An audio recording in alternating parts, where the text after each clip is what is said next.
The UK has just been through an Arctic blast. We've just had a bit of Arctic weather come down from the north. And during that Arctic blast, I found myself doing a bit of roofing. Now, temperatures in the day weren't going much above zero, and with the wind chill factor on the roof, things were a tad cold. So I want to bring to your attention two of my favourites. First of all, for those of you that don't know, this is an MA-1 jacket. Now, I've been wearing these for years. I first bought one when I was about 20, my mid-20s, and I've been wearing them ever since. Not the same one. And it is warm. It is a really warm padded jacket. They were first brought into production in the mid-1950s at the onset of the jet age. I think the first one was known as a B-15, I'm not sure. And then it progressed in the mid-50s to this, the MA-1. Prior to the invention of jet aircraft, fleece-lined leather jackets were issued to flight personnel. If the heavy, bulky leather jackets became wet in the rain or from perspiration, the water would freeze at high altitudes, making the jackets cold and uncomfortable. Also, the new jets were more streamlined in design. Cockpits were cramped and filled with new equipment, and speedy, unimpeded access to and exit from cockpits became even more critical for safety. Rather than bulky leather, a sleek, lightweight yet warm jacket was needed for the new jet technology. Hence the invention of the MA-1. Now, these jackets are not waterproof. They are solely for warmth. So you'd have to wear a waterproof on the outside. But I must tell you, they are warm. Really warm. One of the warmest items of clothing I've ever found. And that's why I've constantly wore them for the past 30 years, more than 30 years. If I find something and it works, I roll on with it. If it works, why fix it? Okay. The inside is orange, for obvious reasons that if a pilot is shot down or has some kind of troubles or crash lands or whatever, he can turn the jacket inside out, and he's got high-vis jacket. I worked for a firm once. I went to a delivery and they wouldn't let me on site without a high-vis jacket, so all I did was turn this inside out and they let me in. So it did come in handy for me once to be wearing one of these. Now, the padding,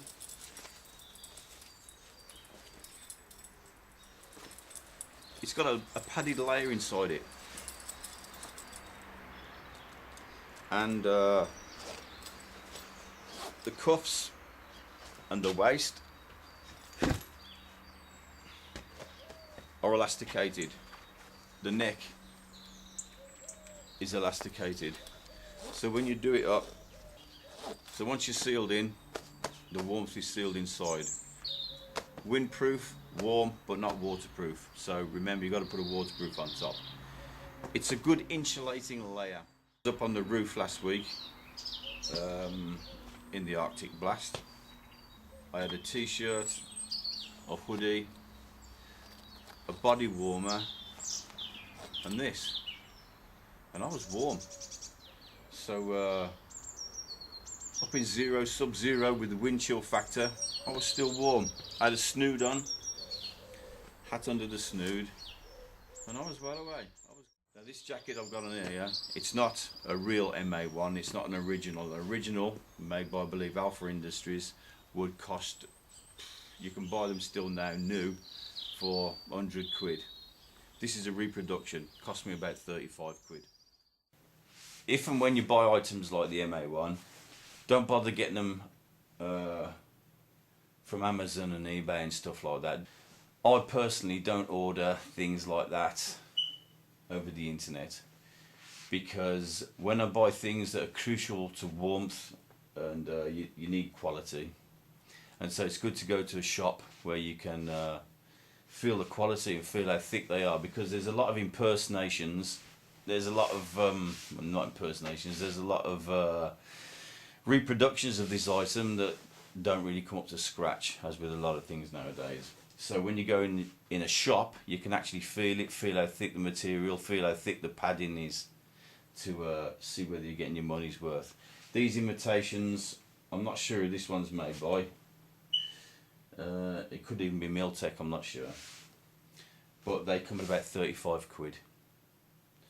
They're tough. Like I say, I've been working in this, lifting slates and bricks and everything, tiles, roof tiles, and they're tough. They do the job. They're windproof and warm. Okay, let's carry on. I highly recommend the MA-1. It is an excellent heat retaining layer. Yeah, it's got the zip pocket there, a couple of pen things there, and well good. Okay. Another thing that I fell in love with lately, which I've been ignoring for a long time because sometimes I'm a bit of a stick in the mud, is my new love in life.